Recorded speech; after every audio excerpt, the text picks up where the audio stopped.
लोगों में अब कोई आकर्षण नहीं लगता। ये अवस्था क्यों हो रही है? क्या ये नाम जप का प्रभाव है या मन की कोई भ्रांति है? नाम जप का प्रभाव है। नाम जप और बढ़ाइए तो ये धन और प्रतिष्ठा की चाह भी मिट जाएगी।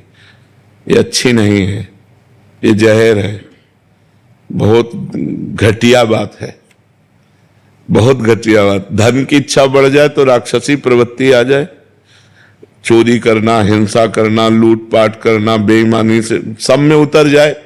और प्रतिष्ठा की बात आ जाए तो हिंसा हो जाए कि बात प्रतिष्ठा की, मान सम्मान के आगे बोले मार। तो ये दोनों बातें घटिया बात है।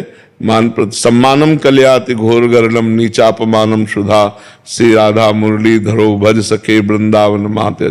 हे मित्र, सम्मान को विष समझो और अपमान को अमृत समझो। नीच पुरुषों द्वारा किए हुए अपमान को अमृत समझो और राधा माधव का भजन करो, इसी में शांति है। महाराज जी, जो इसके भोग है उसमें मेरा कोई आकर्षण नहीं होता।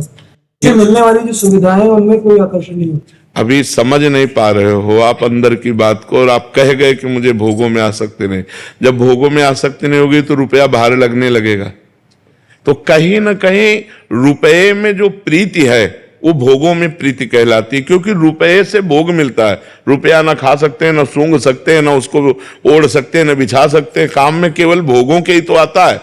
तो अंदर कहीं भोगासक्ति है जो रुपए में प्रेम करवाती है, अंदर कहीं देहासक्ति है जो मान सम्मान में हमारी प्रीति कराती है। तो हमें और भजन करना चाहिए और धीरे धीरे शांत हो जाएंगे। अच्छा, जैसे 2000 का नोट बंद हो गया है, अब 2000 की आपको एक अटैची दी जाए तो आप लोगे? क्यों? क्योंकि उससे भोग नहीं मिलते। लेकिन 500 की अटैची तो ले लोगे ना क्योंकि उससे भोग मिलते हैं तो मूल तो भोगासक्ति हुई ना, मूल तो उससे मिलता है भोग, इसीलिए तो हमें रुपया प्रिय है। नहीं तो 2000 भी तो रुपया है, वो नहीं रखोगे क्योंकि उससे भोग मिलते नहीं है। तो ये बात समझ ला है जी।